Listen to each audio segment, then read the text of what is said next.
Movie की शुरुआत में हम एक परिवार को देखते हैं जो बाहर किसी तरह का वायरस फैलने की वजह से एक अंडरग्राउंड जगह पर छिप कर रह रहे होते हैं। जिस परिवार में रे, उसकी पत्नी क्लेरा और उसकी बेटी जो होती है और यहाँ रहते हुए इन्हें काफी दिन हो गए थे।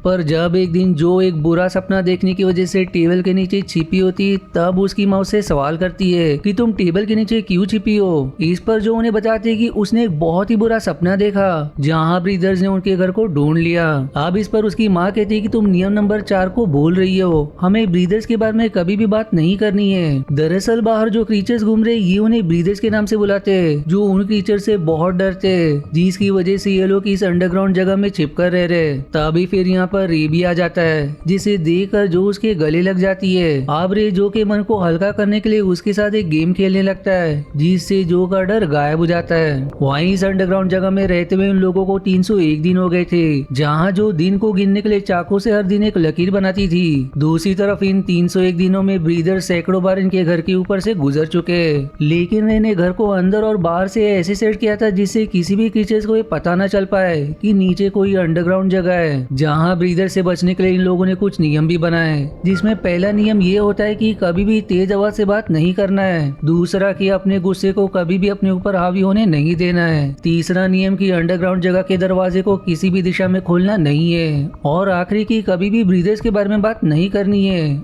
और इन्हीं नियमों का पालन करते हुए ये लोग अब तक 301 दिन तक ब्रीदर से बचे हैं। वहीं जो के पास एक डॉल है जो इस अंडरग्राउंड जगह में उसके मनोरंजन का एकमात्र सहारा है। जिस डॉल में एक रस्सी लगी है जिसे खींचने से वो बातें करने लगती है। इसके अलावा यहाँ पर जब जो बोर होती तब उसके पिता कई तरह से उसका मन बहलाने की कोशिश करते थे, जैसे कि कभी आर्टिफिशियल सूरज को दिखाकर तो कभी काल्पनिक यात्रा पर ले जाकर और कभी कभी तो वो उसे काल्पनिक आइसक्रीम भी खिलाते थे जिससे जो काफी खुश हो जाती थी। हालांकि वो ये जानती थी कि बाहर घूमना फिरना अब उनके लिए कभी भी मुमकिन नहीं होगा। इस वजह से वो अपने पिता के काल्पनिक बातों से खुश हो जाया करती थी। वहीं ये लोग खाने के लिए पैकेट फूड यूज करते थे जो एक टीन के बॉक्स में पहले से ही रखा हुआ था, पर जो अब वही खाना बार बार खाकर अब ऊब चुकी थी। इस वजह से एक दिन वो खाना खाने से मना कर देती है जिस पर फिर उसके पिता उसे समझाते हैं कि हम लोग भाग्यशाली है कि हमारे पास खाना है, पानी है, जिसकी वजह से हम लोग किसी तरह से 301 दिन यहाँ काट पाए क्योंकि बाकी लोगों के पास ये सब कुछ नहीं रहा होगा जिसकी वजह से बाकी सभी लोग खाने की तलाश में बाहर गए होंगे और ब्रीदर्स ने उन्हें मार दिया होगा क्योंकि रे का मानना था केवल अब वही 3 लोग जीवित है और बाकी सब मारे गए। पर अब एक दिन जब जो की माँ उसे खाना खाने के लिए कैन देती है तब रे देखती है कि वो कैन खाली है। जहाँ ध्यान से देखने पर उन्हें कैन में एक छेद दिखाई देता है जिसे देखकर उन्हें लगता है कि किसी चूहे ने खा लिया, इसलिए वो तुरंत बाकी के कैन को चेक करते हैं जहाँ उन्हें 12 ऐसे कैन मिलते हैं जिन्हें चूहे ने पहले ही खाली कर दिया था। जो देखकर अब सभी लोग काफी घबरा जाते क्योंकि उनके पास अब खाने के लिए बहुत कम भोजन बचा था और ऐसे में चूहे ने उनके 12 कैन को खाली कर दिया। इस वजह से अब वो जल्द से जल्द उस चूहे को पकड़ना चाहते थे ताकि वो लोग बाकी के बचे खाने को बचा सके। फिर थोड़ी देर बाद रे सोने के लिए चली जाती है क्योंकि उसे रात में पहरा देना होता था। वहीं जो एक यंत्र की मदद से बाहर देखने की कोशिश करती है जहाँ हम बाहर एक स्कूल को देखते जिसमें जो पढ़ाई किया करती थी। दरअसल ये लोग स्कूल के ही अंडरग्राउंड जगह में छिपे जिसके बाद अब जो अपनी माँ से सवाल करती है कि ब्रीदर्स हमसे नफरत क्यों करते।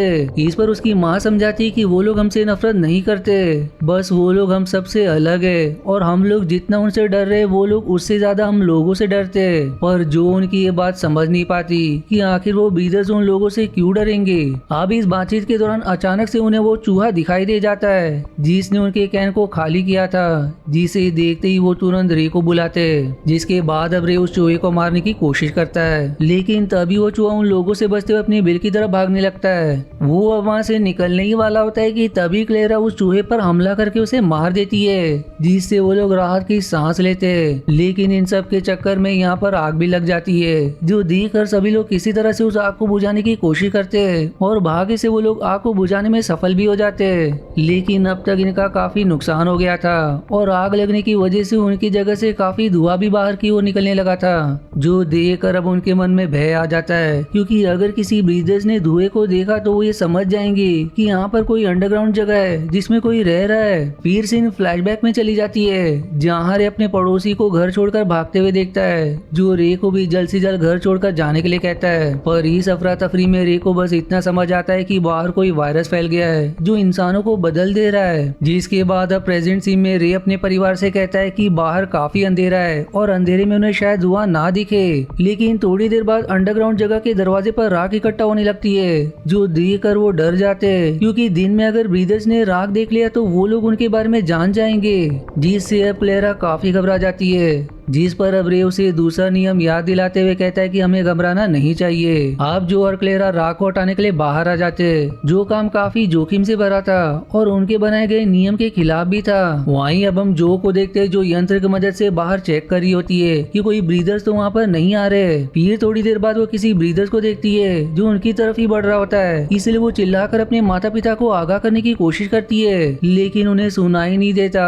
इस वजह से वो खुद भी उस जगह से बाहर आ जाती है, जिसके तुरंत बाद वो अपने माता पिता को खबर करती है कि ब्रीदर्स आ रहे हैं। इसलिए वो लोग तुरंत नीचे आ जाते हैं, जहाँ से अब उन्हें एक ब्रीदर दिखाई देता है जो उनके दरवाजे के ऊपर ही मंडरा रहा होता है, जो देखकर जो घबरा जाती है। जिस पर अब रे उसे फिर से दूसरा नियम याद दिलाते हुए शांत करने की कोशिश करता है। फिर इसके बाद हम उस ब्रीदर को देखते हैं जो अंडरग्राउंड जगह के दरवाजे पर ही खड़ा होता है, लेकिन उसे ये नहीं पता चलता कि एक अंडरग्राउंड जगह है। और इसी दौरान जो की डॉल का वायर किसी चीज में फंस जाता है, जिससे वो डॉल शोर करने लगता है, जिससे ब्रीदर तुरंत समझ जाता है कि नीचे कोई है। इस वजह से अब वो उस दरवाजे को खोलने की कोशिश करता है। वो अब दरवाजे को खोलने ही वाला होता है कि तभी रे उस दरवाजे में एक रॉड लगा देता है, जिससे उस अकेले ब्रीदर के लिए उस दरवाजे को खोलना संभव नहीं होता।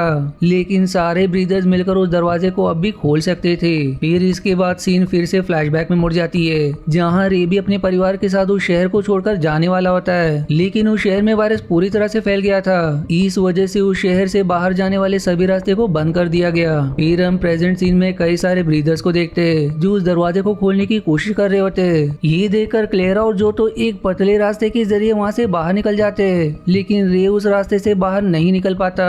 इस वजह से मजबूरन भयंकर दर्द में वो अपना कंधा तोड़कर किसी तरह से उस पतले से रास्ते से बाहर निकलने की कोशिश करता है, लेकिन आखिर में वो नीचे गिर जाता है। इसी दौरान ब्रीदर्स भी दरवाजे को खोलकर अंदर प्रवेश कर जाते हैं, जिसके बाद अब हम नीचे काफी चीर फाड़ होते हुए देखते, जो देखकर हम ये समझ पाते कि ब्रीदर्स ने रे को मार दिया।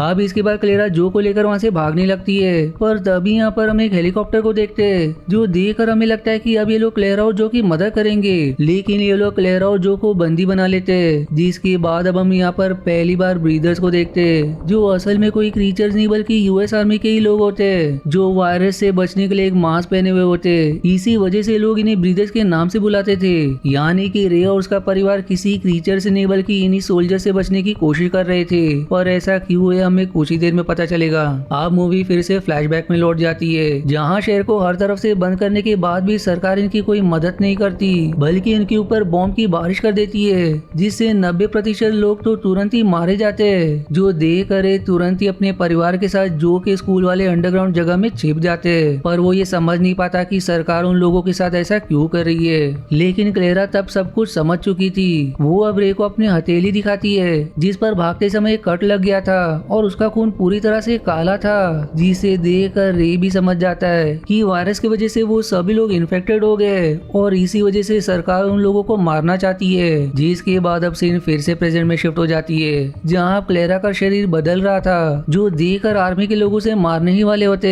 लेकिन तभी वहाँ पर रे आ जाता है, जो किसी इंसान की तरह नहीं बल्कि एक ज़ॉम्बी की तरह दिखाई दे रहा होता है। वो अब यहाँ पर सभी लोगों को बहुत ही बुरी तरह से मार गिराता है, जो देखकर हमें समझ आता है कि अंदर जो चीरफाड़ हुआ था वो भी रे ने ही किया था। दरअसल इनके अंदर जो वायरस होता है वो एक किस्म का रेज वायरस है, जो उनकी गुस्सा करने या घबराने की वजह से उन पर हावी हो जाता था और उन लोगों को काफी शक्तिशाली भी बना देता था। पर वो वायरस उन पर हावी ना हो, इसी वजह से रे ने घबराने और गुस्सा ना करने का नियम बनाया था। वहीं सरकार को ये पता था कि इस वायरस से पूरी मानव जाति समाप्त हो सकती है, इसी वजह से उन लोगों ने वायरस से इन्फेक्टेड पूरे शहर के लोगों को मारने का फैसला लिया था। वहीं यहाँ लड़ाई के दौरान जो को गोलियों से भून दिया जाता है, जिसके बाद अब क्लेरा उन लोगों से लड़ने लगती है। जहाँ एक सोल्जर किसी तरह से क्लेरा पर काबू पा लेता है, पर वो जैसे ही उसे मारने वाला होता है जो सोल्जर पर हमला कर देती है, वो अब उसके मास्क को भी निकाल देती है, जिससे वो सोल्जर भी तुरंत इन्फेक्ट हो जाता है। फिर इसके बाद क्लेरा जो को शांत करने की कोशिश करती है, लेकिन जो अब क्लेरा पर भी हमला कर देती है। जो देखकर हम ये समझ पाते हैं कि जब ये वायरस हावी होता है तब लोग अपना सब कुछ भूल जाते हैं, पर फिर भी क्लेरा किसी तरह से अपने बेटी को शांत करने की कोशिश करती है, जिससे वो भाग्य में नॉर्मल भी हो जाती है। फिर वो लोग रे के पास जाते हैं जो अपनी अंतिम सांसें ले रहा होता है, पर अब रे के मरने के बाद वहाँ पर फिर से आर्मी के लोग आने लगते हैं, जो देखकर क्लेरा जो को लेकर एक जगह पर छिप जाती है। पर तभी अचानक से वो लोग यहाँ पर एक लड़के को देखते हैं जो उनका पड़ोसी जिलियन निकलता है। जिलियन उन लोगों को लेकर अपने ठिकाने पर आता है, जहाँ पर हम बहुत से लोगों को देखते हैं जो अब भी जिंदा होते हैं। जिन लोगों को देखकर जो को काफी खुशी होती है, क्योंकि उनके अलावा और भी कई लोग हैं जो वायरस के इफेक्ट से अब भी बचे थे।